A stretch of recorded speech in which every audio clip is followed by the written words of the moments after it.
The city of Aokigahara pulsed with neon lights, but Kaito felt like a shadow drifting between them, his heart heavy with loneliness and the sharp sting of rejection. Every crowded street made him feel smaller, as though the world itself wanted to erase him. His classmates whispered behind his back, calling him weak. His teachers sighed when his grades slipped, and his family rarely asked how he was. His chest carried an unbearable silence, and he often wondered if anyone would notice, if he disappeared. He walked under the endless purple glow of the sky, above the towers, and whispered, "Why am I still here?" His voice was drowned by the hum of machines and chatter of strangers, but the words pierced his mind. A sudden wind brushed his face like an unseen hand, and for the first time he looked up instead of down. Through the mist, a figure appeared, a girl with dark hair flowing like ink and eyes filled with quiet fire. She did not look away from his sadness. She recognized it and accepted it. Haruko smiled softly as if she had known his pain forever. Her voice, calm and steady, slipped into his heart. "You are not invisible." For a moment, Kaito felt something shift, a fragile spark of warmth that almost scared him. His hands trembled with the strange feeling of being seen. He wanted to believe her, but doubt pressed heavy on his chest, yet her presence wrapped around him like light in the darkness, and his heart whispered, could this be the beginning of change? Kaito followed Haruko through the narrow alleys, where the neon lights faded and the noise of the city softened. His chest still trembled with doubt, yet every step beside her carried a strange comfort. As if the weight of his loneliness loosened, Haruko moved with quiet confidence, her gaze steady, as though she knew where to lead him. He wanted to ask who she was, but fear held his tongue. She stopped suddenly and turned her eyes deep and searching. "You carry a storm inside," she said softly. "But storms bring life as much as they bring destruction." Kaito lowered his head, ashamed of the anger and the nights he cried alone. Her words made him feel exposed, yet understood. For the first time, he admitted, "I do not know how to change." Haruko placed her hand lightly over his trembling fist. The warmth of her touch pierced his cold armor. "You do not need to change alone," she whispered. Before Kaito could reply, a metallic crash echoed deeper in the alley. Shadows shifted quickly, and his pulse spiked. 3 figures appeared, cloaked in black, their eyes sharp and cruel. The leader grinned when he saw Haruko and hissed, "We finally found you." Kaito froze, confusion twisting with fear. Why were they after her? Why did his chest burn with the urge to protect? Haruko's grip tightened on his hand, her voice calm but urgent slipped into his ear. "Run, Kaito." The sound of rushing footsteps filled the alley as Kaito and Haruko sprinted, the shadows of the cloaked pursuers stretching across the walls. Kaito's heart pounded not only from fear, but from the strange fire urging him to protect someone he barely knew. They turned into a deserted market where broken stalls stood like skeletons. Haruko glanced back, her eyes sharp with determination. "This way," she whispered, pulling him behind a collapsed cart. Yet the pursuers were skilled, their blades glinting as they spread out. One of them leapt forward, but before he could strike, a sudden crash echoed from above. A figure dropped from the rooftops, landing between Kaito and the attackers. It was a tall boy, with silver hair and fierce eyes. He carried a wooden staff and his voice rang with defiance. "You will not touch them," the leader sneered. Another stray hero, the silver-haired boy, spun his staff, forcing the enemies back. Kaito's chest swelled with awe and confusion. Who was this stranger? Haruko's voice cut through the chaos. "Trust him." Sparks flew as the fight grew fierce. Alley alive with shouts and striking weapons. In the chaos, Kaito felt something stir inside him. A heat rising in his chest, his vision flashing violet light. "What is happening to me?" he whispered, trembling. The silver-haired boy guided them away from the burning market, his staff still slick with dust and sparks. They ran through twisted alleys until the glow of neon died in silence.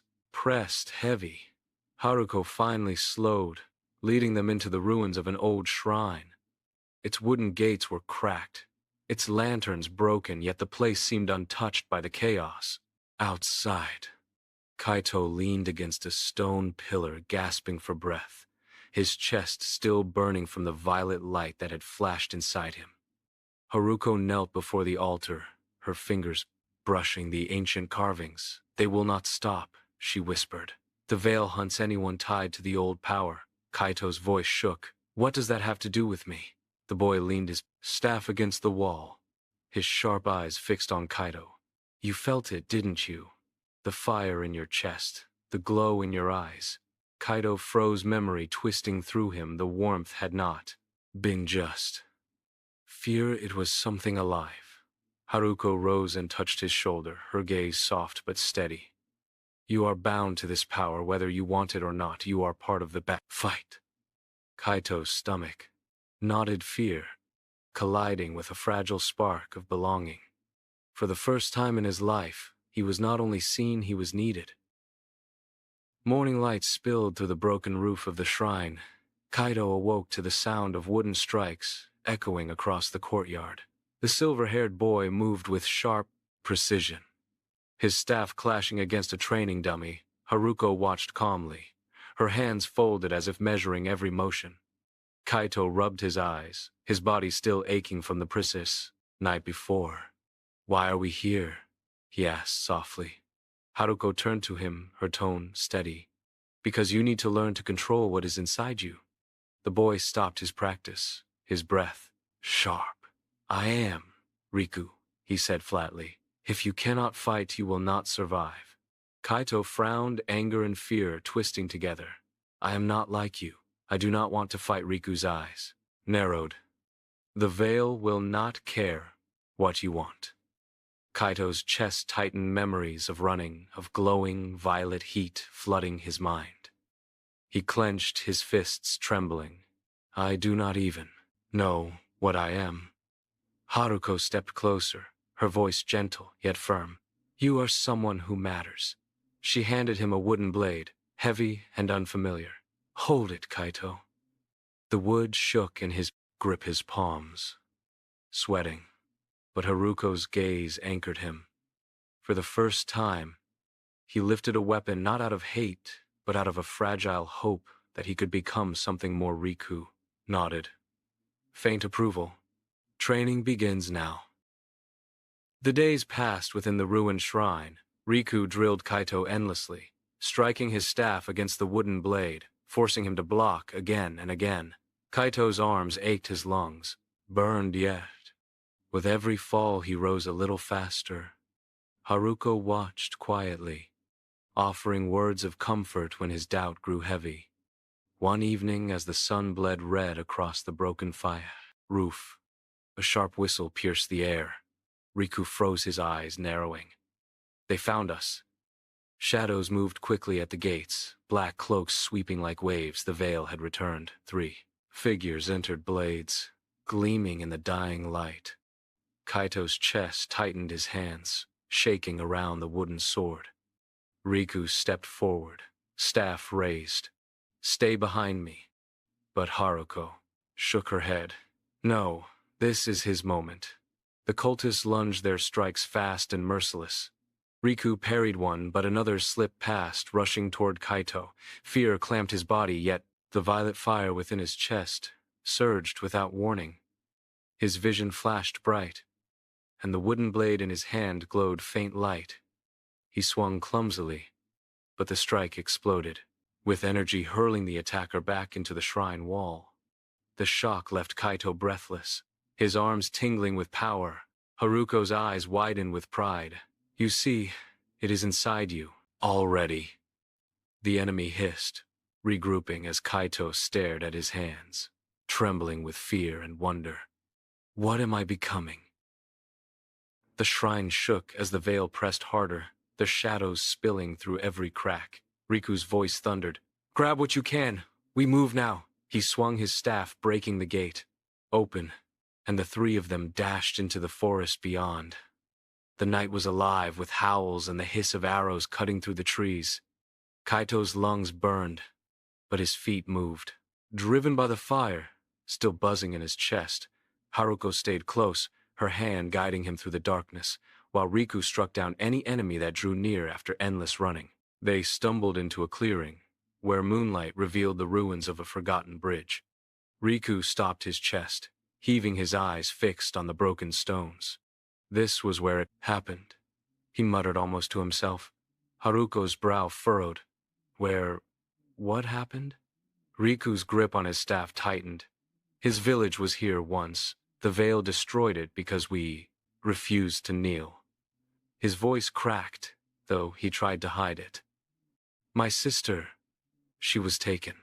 Kaito felt a heavy ache in his chest, hearing the raw pain behind Riku's cold mask. He wanted to speak, but the words stuck. Instead, he clenched his fists, whispering, I will not let them take anyone else again. Riku's gaze met his violet light, flickering faintly in Kaito's eyes. For the first time, the warrior allowed a small nod of respect. Perhaps you are not as weak as you believe. The violet forest was drowned in mist, every step echoing like a warning. Kaito felt his chest tighten, while Haruko stayed close hiding. Her fear Riku gripped his sword ready to strike, and Maya's bow shook in her hands. The ground trembled and from the fog appeared Kuldist, his dark cloak marked with violet runes, his staff glowing with cruel light. His presence froze their hearts. He called them children playing with powers they could never control. Kaito forced courage into his voice, promising the shards would never be his. Kuldist only laughed and slammed his staff, shadows forming beasts that rushed the group. Riku struck them with fury. Maya's arrows of light pierced the dark. Haruko raised a shield of radiance, and Kaito felt wild power burning in his hand. Kuldist's eyes locked onto him, calling his strength impure. Kaito demanded answers, but Kuldist only smiled, promising he would soon understand and maybe even join him. Then the darkness swallowed him, and he was gone. The beasts faded, the silence heavy. Haruko turned to Kaito, whispering that Kuldist knew something dangerous about him, and Kaito stared at his trembling hand, afraid of the truth hidden inside. The forest fell silent, but the quiet felt heavier than battle. Kaito stared at his trembling hand, afraid of what was inside. Haruko touched his shoulder, gently telling him they must keep moving. Riku kept his sword ready, his anger clear, yet he knew they were not strong enough.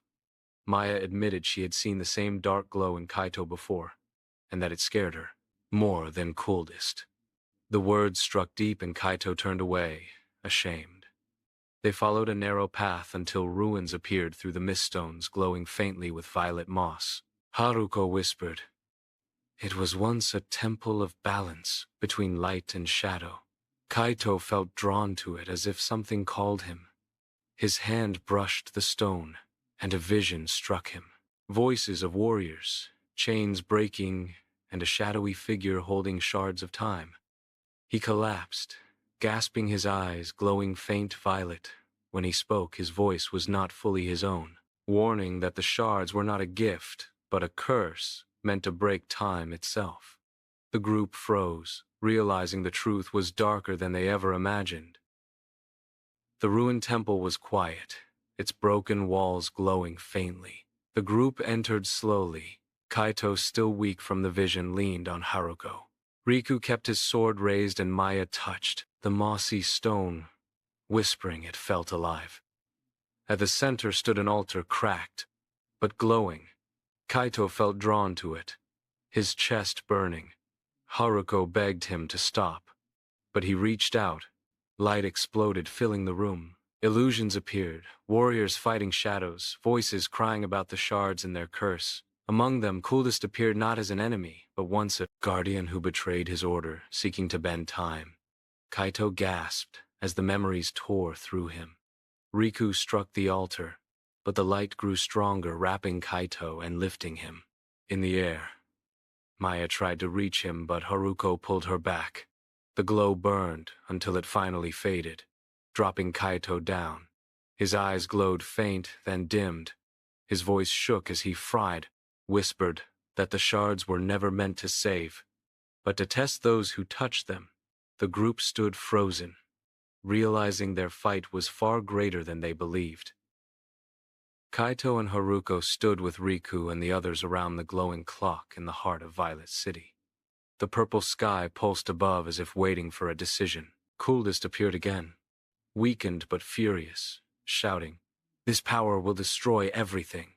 You cannot stop it." Kaito steadied his breath, his voice calm but strong. "The power isn't in the clock. It's in us. Fear is what destroys.